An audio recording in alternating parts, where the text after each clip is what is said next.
Base media isinaw singbo taram noksiri ngasi Federation of Haumina sinjariba press conference with sit-in protest ki khongthang asi maruina National Commission of Scheduled Tribe ta Pamulen Haukip haiba khoi nipa amana Manipur da lairiba Yelomi singsi na tariba khun singsi Kuki village ni aduga mogi separate administration tawbada makhoi singsu saruk yari haibagi maruiba document sing yawba ama tharambadagi madugi mayokta toanba chingda leriba aikhoi yellow proof sing maruina naga sing amadi mitai sing kabui sing mayam sing chi punjala ganda makhoi separate administration da yausaliba Kuki khunni haina hayamiba sing adu yaroi chanaba yaroi haibagi khoi chapchaba phire ama lawminaraka nangasi press conference tawbani Kuki na makhoi separate administration tanba matamda lamdam sida lairiba maruina singi lam sida lairiba yenobi singi lam sing makhoi khun sing yauna makhoi ayaba ni hairakanda makhoi separate administration tale haitare aduna mona taliba separate administration do yes with tanri but not in Manipur nataba makhoi haurpham Israel natraga Myanmar natraga Bangladesh moi tanbi aduga Manipur epa iramdam sahi lising ahumgi wari leiraba yek sarai leiba singli tami ekhoi iramdam oiriba mafam sidadi makhoi separate administration tobi yaroi aduga ani subada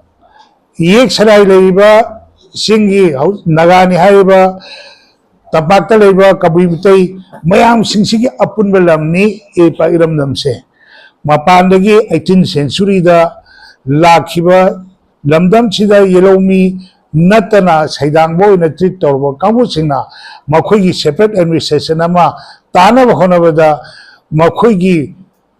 population dilution gi chathar ko posing do madu aikoi khange nasi thengnaiba lanse mitai ga Kuki ga thengnaba nate makhoi lan Yelomi khoi da thengna tawpa lani makhoi chathariba lansi sum mayek senghe aduna maramoidana leiba chingi sinau sing tampaki sinau sing aikoi khuding makki mayokta lanji tarakpani habichi aikoi puna khangminabadagi ngasi makhoina toriba naga singi lam sing Kuki village ni haina on thorokpa maruiba naga singi tangkhol mau maram leiba mayam adagi kom chiru chothe leiba mayam singse moina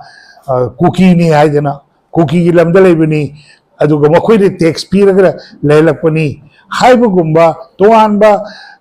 semjan sajinba wafam mayamba prithibi mayam sandokpa mase ngasi khangaktana lamdam sigi Yelomi mayam singsi punjala kanda makhoi mayokta makhoi separate administration mayokta aikoi sabsaba phire bama lemina bagi numitum aikoi ngasi pedesera humina uchabani aduna ujik laiba akhoi Pamulen Hauki ki mathakta FIR ama khoi am thun salani akhoi 5 days ki matam pire adu 5 days matam sing manung na mala sengdoktraba adu darle lige notice tagani FIR ama soidana khoi mai mathakta chalagani loinana National Commission of Scheduled Tribe ta akhoi mana thariba sedo madu aramani yumpham yogdabani haibadu madugi proof kaloina na akhoi ngarang wa khoi thagre aduna akhoi gi panamdi Federation Haumgi panamdi Yelomi sigi panamdi subna khaktagi akhoi gi